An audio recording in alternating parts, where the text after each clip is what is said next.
오늘 우리에게 주시는 하나님의 말씀은 요한복음 6장 15절에서 27절까지 말씀입니다.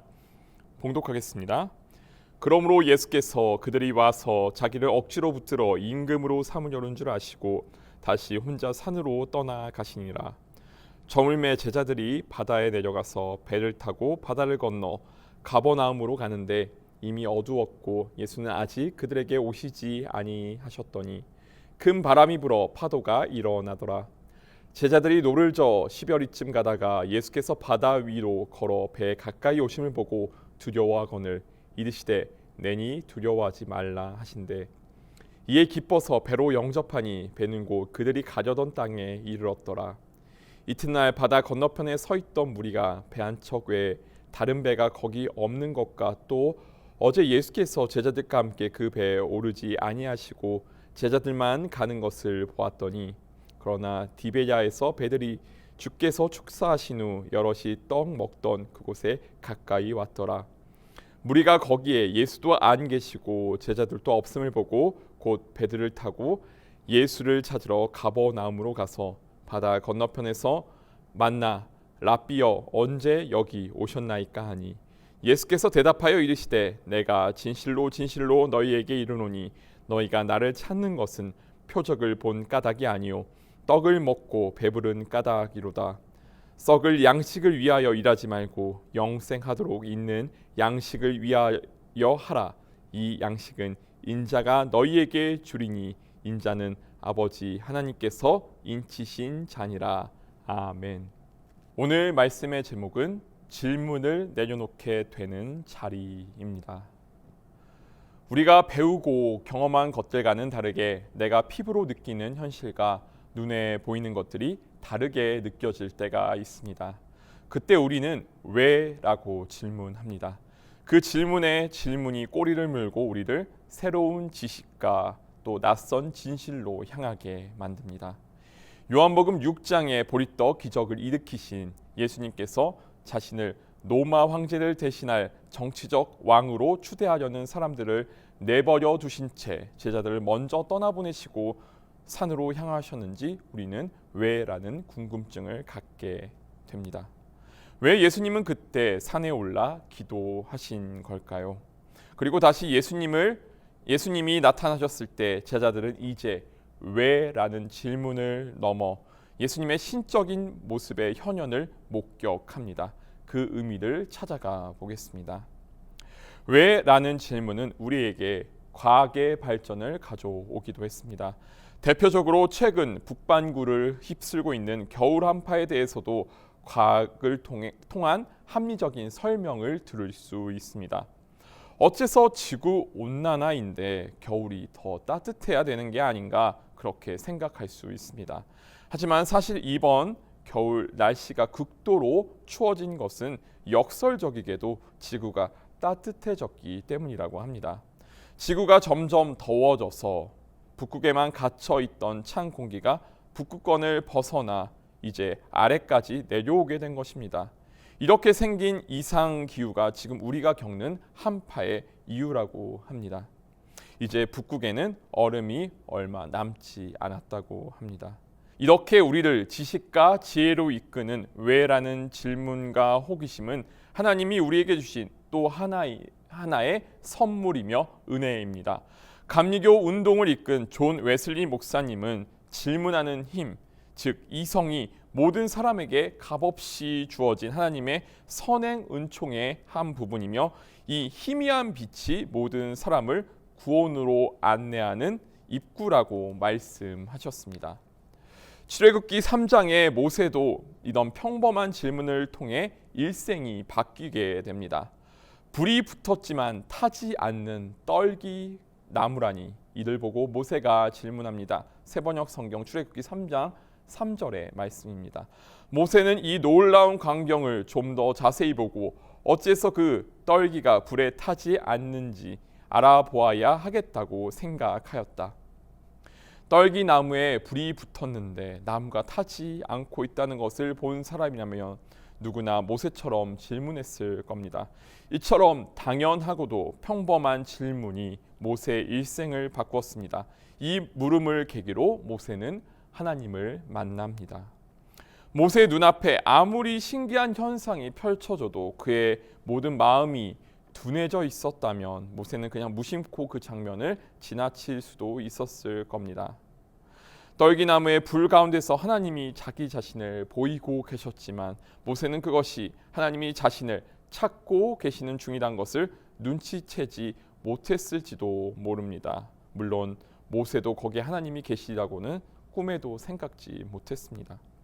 하나님은 지나가는 모세에게 메시지를 보내고 그의 반응을 기다리셨습니다. 오늘 우리에게도 하나님은 모세에게 하신 것과 같은 방법으로 말을 걸고 계십니다. 이렇게 하나님과의 관계에서는 왜라는 질문은 우리를 하나님 앞으로 이끌게 됩니다. 하나님은 왜라는 질문을 던지고 그에 대한 답을 찾으려는 우리의 노력을 기다리고 계십니다. 그 물음을 따라 접근하는 모세에게 하나님은 자기를 드러내시며 뜻밖에도 모세가 하나님 앞에 서게 만드셨습니다. 그리고 그 자리에 모세가 서게 되자 내가 서 있는 곳은 거룩한 땅이다 라고 하시며 질문을 멈추게 하십니다. 그런데 왜 하나님은 모세에게 질문을 멈추게 하셨을까요? 이 질문에 답하기 전에 오늘 본문을 먼저 보도록 하겠습니다. 오늘 본문으로 돌아와서 요한복음 6장에 나온 디베랴라는 도시에 대해서 잠시 살펴보았으면 합니다. 이 도시는 예수님 탄생 20년 후 세워진 오늘날로 말하면 신도시였습니다. 영어로는 티베리아스라고 부르는데 이 티베리아스는 로마 아우구스투스 황제의 양아들 티베리우스의 이름이기도 합니다. 즉 헤롯이 시절을 이어 로마 황제로 등극한 티베리우스에게 경의를 표하기 위해서 특별히 그의 이름을 따라 지은 도시의 이름이 바로 오늘 요한복음의 디베랴라고 옮겨 적은 티베리아스입니다. 갈릴리 호수의 작은 도시가 이 이름을 가지게 된 이유는 티베리우스 황제가 자신의 점령지 유대 땅과 갈릴리 호수를 둘러본 것에서 유래가 되었습니다. 티베리우스 황제는 우리가 예수님의 사역지로 잘 알고 있는 갈릴리 호수 앞에 서서 그 웅장하고 아름다운 호수를 바라보며 바다처럼 넓고 아름다운 호수가 마음에 쏙 들어 이 호수를 그대로 자신이 살고 있는 로마로 옮겨가고 싶어 했다고 합니다. 그러나 그런 일은 불가능하지요. 그래서 이리저리 생각해 본 결과 한 신하를 불러 티베리우스 황제는 이렇게 명령합니다. 황제의 이름으로 명하노라. 갈릴리 호수를 황제의 이름에 따라 디베랴 바다라 하라. 그러나 그의 바람에도 불구하고 오늘날 누구도 갈릴리 호수를 디베랴 바다라고 부르지는 않습니다. 과거에도 현재에도 미래에도 그것은 우리에게 예수님이 사역하셨던 갈릴리 호수입니다. 이렇게 티베리아스, 디베랴는 이름은 자신의 마음속에 끌어오르는 욕망과 야망, 명예와 권위, 황금 만능주의 아니 황제 만능에 주체할 수 없는 권력의 욕구로 가득 찬 도시의 이름을 대표합니다. 예수님은 그 디베랴를 떠나 반대편 지역 베세다로 와서 사람들에게 오병이어의 기적을 베풀어 주십니다. 오늘 6장 15절에는 보리떡 기적을 경험한 사람들이 예수님을 임금, 정치적인 왕으로 삼으려 했다고 전하고 있습니다. 사람들 앞에서 오병이어의 기적을 보여주신 예수님은 그 디베랴 도시 사람들에게 로마 황제를 대신해 새로운 왕으로 추대를 받기 직전까지 가셨습니다. 하지만 그 좋은 자리를 마다하고 예수님은 제자들까지 먼저 보내시고 홀로 산으로 올라가셨습니다. 그리고 요한복음에는 나타나 있지는 않지만 다른 복음서를 통해 예수님이 산에 올라간 이유를 전합니다. 바로 기도하시기 위함이었습니다. 다음 날에도 보리떡 기적 소식을 듣고 디베랴에서 많은 사람들이 예수님을 만나기 위해 찾아옵니다. 그런데 그들이 예수님을 부르는 이름이 랍비입니다. 25절의 말씀입니다. 바다 건너편에서 만나 랍비여 언제 여기 오셨나이까 하니. 사람들은 예수님을 랍비 선생님이라고 부르고 있습니다. 그것이 사람들이 자신의 관심과 눈으로 보고자 했던 예수님의 모습이었습니다. 내 피부에 와닿고 직접 느껴지고 경험과 생각으로 알 수 있는 내가 상상하던 완벽한 구세주의 모습입니다. 그들이 예수님을 선생님이라 부른 이유는 표적을 보았기 때문이 아니라 떡을 먹고 배불렀기 때문이며 더 많은 떡을 원했기 때문입니다. 그 보리떡 기적의 진짜 의미를 알지 못한 이들의 고백이 랍비입니다. 하지만 예수님의 제자들만큼은 예수님이 단순히 랍비로만 불릴 수 없다는 사실을 알게 되었습니다. 그것은 우리를 사랑하시는 예수님의 한 측면일 뿐, 예수님이 우리에게 나타내 보여주시고자 하는 진짜 모습은 생명의 떡을 떼어주시는 인간이 되신 하나님의 모습이었습니다. 그렇게 예수님은 사람들이 자신을 왕으로 삼으려 할 때는 뒤도 돌아보지 않으시고 홀로 산으로 올라가 버리셨다는 것에서 여기서 우리는 질문을 하지 않을 수 없습니다.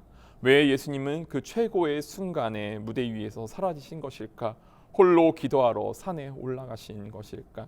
그 질문이 멈추는 자리가 바로 폭풍 속 바다 한가운데 큰 바람과 파도를 뚫고 제자들을 향해 물 위를 걸어오시는 예수님의 모습입니다.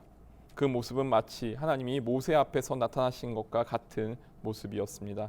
불에 타지 않는 나무, 물에 빠지지 않는 예수님, 우리가 알고 있던 자연의 법칙 속에서 왜라는 질문을 걷어들이고 불이 붙었으나 타지 않는 떨기나무에 다가간 모세를 통해 또 예수를 정치적 메시아로 삼아 취향하고자 했던 사람들을 내버려둔 채 사라지셨다가 바다 위를 걸어오시는 예수님을 본 제자들을 향해 예수님은 같은 목소리로 말씀하십니다. 나는 스스로 있는 자이다. 오늘 본문에는 내니로 표현된 이 말은 원어 표현이 구약의 성서의 그것과 같습니다. 이 문장은 곧 구약 성서에서 하나님이 자기 자신을 나타내실 때 하시는 말씀입니다. 예수께서 곧 하나님이시라는 것을 밝히시는 표현으로 내니 두려워하지 말라를 우리는 읽을 수 있습니다. 그리고 다른 어떤 것에도 의지하지 않으시고 스스로 온 우주 만물의 창조주가 되시는 하나님만이 이 표현을 진정한 의미로 사용할 수 있다는 것을 오늘 요한복음 6장이 증언하고 있습니다. 이 표현은 요한복음 전체를 통틀어 계속해서 예수께서 자신의 정체를 계시하시기 위해 매우 빈번하게 사용하는 표현이기도 합니다. 그 예수님의 자기 정체의 계시가 있고서 배는 이제 안전한 무트로 인도됩니다. 우리는 예수가 진정 하나님이시기에 사람들에게 생명의 떡을 나누어 주시고 안전한 평화로 인도하시는 것을 직접 느낄 수 있습니다. 이렇게 질문은 우리를 하나님이 현현하시는 자리로 또 예수님이 자신의 정체를 직접 계시하시며 우리에게 전하고자 하는 메시지가 무엇인지 볼 수 있는 자리에 서게 만듭니다. 많은 사람들이 예수님이 하나님이시라는 것을 보지 못하고 떡을 떼어주시는 예수님의 손만을 바라보고 있었다면 물 위를 걸어오시는 예수님의 모습을 보며 이제는 예수님이 어째서 우리를 두고 산에 올라 기도하고 오셨는지, 왜 우리를 풍랑 속에 먼저 보내셨는지 더는 질문을 멈추게 되는 지점에 도달하게 됩니다. 즉 질문을 통해서 지금까지 내 시선과 관점에 갇혀있던 틀을 깨고 예수님이 곧 하나님이시라는 이 단순한 진리를 직접 경험하게 되는 자리가 곧 질문을 내려놓게 되는 거룩한 자리입니다. 제자들은 이제는 조금 더 명확하게 알게 되었을 것입니다.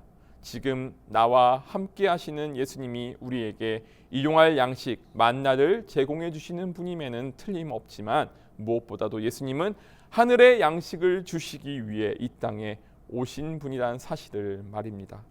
다만 구약에서 타지 않는 불붙은 떨기나무로 나타나셨던 하나님은 이제 하나님의 말씀이 육신이 되어 예수께서는 사람의 모습으로 제자들 곁에 서 계십니다. 또한 오늘 우리 곁에 성령으로 함께 하십니다.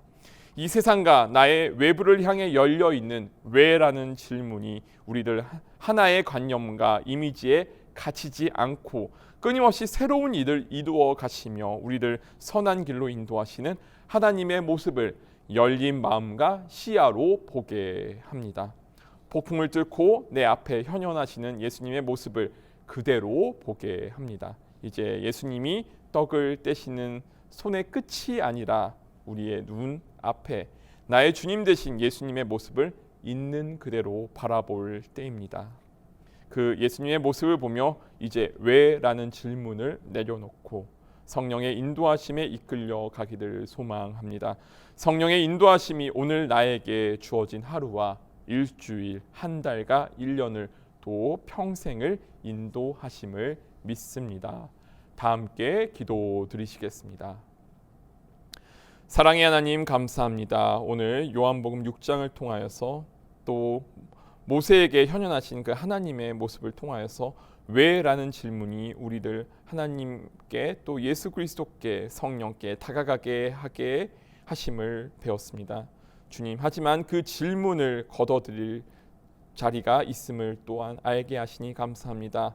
예수 그리스도의 모습을 우리의 삶 가운데 현현하신 그 모습을 바라보며 우리에게 생명의 떡을 나누어 주시는 사람이 되신 하나님 예수 그리스도를 고백하는 우리 모두가 될 수 있도록 인도하여 주옵소서.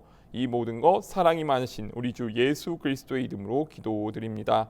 아멘.